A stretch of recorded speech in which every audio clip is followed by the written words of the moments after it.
राधे राधे मित्रों। तो मित्रों, आप लोगों का स्वागत है हमारे YouTube चैनल परधीस वर्ल्ड में। तो मित्रों, आप लोग राधा कृष्ण के आज के एपिसोड में देखेंगे कि कृष्ण जी हनुमान जी से कहते हैं, आज तुम्हें जितनी भी सेवा करनी है तुम कर लो, यह अंतिम अवसर जो है। ये सुनकर हनुमान जी अत्यंत भावुक हो जाते हैं और फिर तभी श्री कृष्ण कहते हैं, क्या हुआ हनुमान? और फिर तभी हनुमान जी बताते हैं, प्रभु, मैं जानता हूँ कि मेरा कार्य पूर्ण हो चुका है और मुझे यहाँ से चले जाना चाहिए, परंतु आप ही बताइए, मैं आपके चरणों को छोड़कर कहाँ जाऊँ? संसार में आपके चरणों के अतिरिक्त इस दास को इतना सुख, इतनी शांति और भला कहाँ मिलेगी? मैं मानता हूँ प्रभु कि मेरा द्वारिका आने का धैर्य पूर्ण हुआ, परंतु मेरे जीवन का क्या? मेरे जीवन का धैर्य तो आप ही हैं प्रभु। आपकी और माता सीता की सेवा करना ही मेरे जीवन का एकमात्र लक्ष्य है। और फिर मित्रों, आप लोग आगे देखेंगे कि देवी पार्वती महादेव से कहती हैं, हनुमान ने अपनी बात कह दी है, तो अब श्री कृष्ण हनुमान को जाने के लिए कैसे कह सकते हैं? और फिर महादेव कहते हैं, श्री कृष्ण की मन की बात कोई तभी जान सकता है जब स्वयं श्री कृष्ण उसको वो बात बताना चाहें। और फिर मित्रों, आप लोग आगे देखेंगे, श्री कृष्ण के स्मरण करने से महादेव प्रकट हो जाते हैं और फिर श्री कृष्ण कहते हैं, प्रणाम आराध्य। और फिर महादेव कहते हैं, प्रभु, आपने मुझे पुकारा। और फिर श्री कृष्ण बताते हैं, आज आपके मंदिर की स्थापना हो रही है, तो सोचा क्यों ना आपकी आज्ञा ली जाए। और फिर महादेव कहते हैं, मेरी आज्ञा की क्या आवश्यकता है प्रभु? मुझे तो ऐसा प्रतीत हो रहा था जैसे आप मेरे ही अंश की प्राण प्रतिष्ठा मंदिर में करने जा रहे हैं। और फिर श्री कृष्ण जी कहते हैं, आपका अंश तो आप ही है ना आराध्य, वैसे भी आपके बिना ये स्थापना संभव नहीं। अपने आराध्य से भेंट करके उनसे आज्ञा लेना मेरा कर्तव्य है। अंततः आपका सबसे बड़ा भक्त जो हूँ। और फिर मित्रों, आप लोग आगे देखेंगे कि श्री कृष्ण सभी को बताते हैं, महादेव यहाँ स्वयं उपस्थित थे और उन्होंने हम सभी को आशीर्वाद दिया है। और फिर हनुमान जी से श्री कृष्ण जी कहते हैं, मेरी एक आज्ञा का पालन करोगे? और फिर तभी हनुमान जी कहते हैं, कैसी बात करते हैं प्रभु, आप आदेश दीजिए।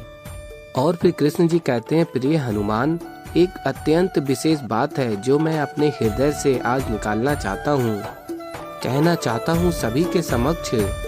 और फिर हनुमान जी कहते हैं, कहिए प्रभु। और फिर श्री कृष्ण बताते हैं, मेरे जीवन की बात की जाए यदि, राधा का, दाऊ का, मेरे समस्त परिवार का, समस्त द्वारिका का, समस्त सृष्टि का स्थान मेरे जीवन में है।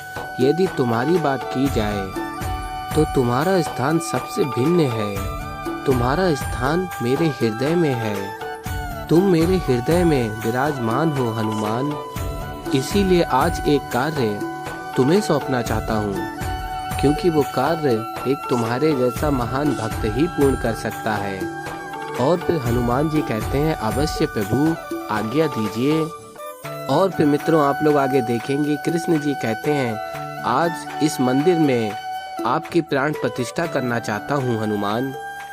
इस समस्त संसार को एक संदेश देना चाहता हूँ। जैसे एक भक्त के लिए उसके ईश्वर महत्वपूर्ण होते हैं, और वैसे ही भगवान के लिए उनके भक्त अत्यंत आवश्यक, विशेष और महत्वपूर्ण होते हैं। और फिर मित्रों, आप लोग आगे देखेंगे कि कृष्ण जी हनुमान जी से कहते हैं, हनुमान जी, आपकी प्राण प्रतिष्ठा इस मंदिर में पूर्ण हो ही चुकी है। अब कृपा करके अपने भीतर की शक्ति इस मूर्ति में समाहित करके अंतिम विधि भी पूर्ण कर ही दीजिए। और फिर मित्रों, आप लोग आगे देखेंगे कि कृष्ण जी कहते हैं, अब मेरे हनुमान मेरे साथ ही रहेंगे। और ये सुन के हनुमान जी कहते हैं, सत्य प्रभु। और फिर कृष्ण जी कहते हैं, तुम्हें जाना होगा हनुमान, और हम कुछ नहीं कर सकते, यही प्रारब्ध है। और कहते हैं, मैं कदापि नहीं चाहता कि तुम मुझसे विलग्न हो जाओ, मुझसे दूर हो जाओ। किंतु विवश हूँ तुम्हें यहाँ से भेजने के लिए। और कहते हैं सोचो ये सब मैंने किस लिए किया। इस मंदिर का निर्माण, प्राण प्रतिष्ठा, सब कुछ सिर्फ एक कारण से किया है हनुमान। मैं तुम्हें स्वयं से दूर नहीं जाने देना चाहता। और फिर उस मूर्ति को देख के कहते हैं अब आप यहाँ हैं, मेरे साथ हैं, यहीं द्वारिका में रहेगा, सदैव मेरे समक्ष रहेगा, किंतु दैहिक रूप से आपको जाना ही होगा, यही प्रारब्ध है। और फिर तभी हनुमान जी कहते हैं नहीं प्रभु, ऐसा मत कहिए, मुझे स्वयं से विलग्न मत कीजिए। और तभी कृष्ण जी कहते हैं विलग्न होना होगा हनुमान। और कहते हैं हनुमान मेरा ये शरीर, मेरा ये रूप, ये अवतार, ये नश्वर है। कुछ कार्य हैं जो करने के लिए अवतरित हुआ था। एक बार वो कार्य पूर्ण हो जाएंगे तो मेरा अंत भी अवश्य संभावी है। और मैं नहीं चाहता कि मेरे अंत के समय आप वहाँ रहें, क्योंकि हम दोनों भली भांति जानते हैं आप कभी मेरा अंत होने ही नहीं दोगे। मेरा इस संसार से चले जाना ही इस सृष्टि का नियम है हनुमान।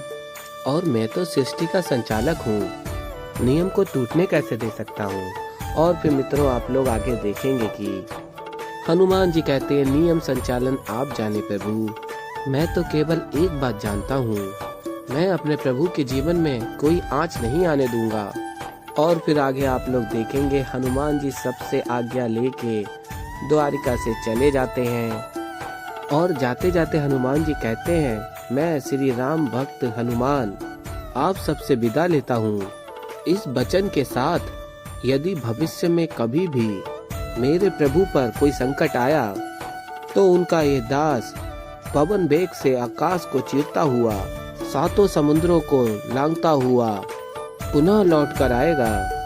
तब तक बोलते रहिए जय सिया राम, जय राधा कृष्ण। और फिर मित्रों आप लोग आगे देखेंगे कि कृष्ण जी कहते हैं अब ये समय है परिवर्तन का, अब आगे कुछ ऐसा होने वाला है जिसमें मेरे आराध्य महादेव क्या कोई दिव्य शक्ति मेरी कोई सहायता नहीं कर सकती। और फिर आप लोग देखेंगे देवी पार्वती महादेव से कहती हैं महादेव आज कैलाश पर भूकंप आया। और फिर तभी महादेव बताते हैं पाताल लोक खंडित हो रहा है गौरी। और बताते हैं ये धरती माता का भय है गौरी, जब संतान पर संकट आने वाला होता है तो उसे सर्वप्रथम माता ही भांप लेती हैं। तो ऐसे ही मित्रों आगे और भी बहुत कुछ देखने को मिलेगा। तो अभी के लिए इस वीडियो में इतना ही। तो मित्रों अगर आप लोगों को हमारी वीडियो पसंद आई हो तो वीडियो कर दीजिए लाइक, चैनल पे नए हैं तो चैनल कर लीजिए सब्सक्राइब। मैं मिलता हूँ आप लोगों को जल्दी ही एक नई वीडियो के साथ, तब तक के लिए राधे राधे।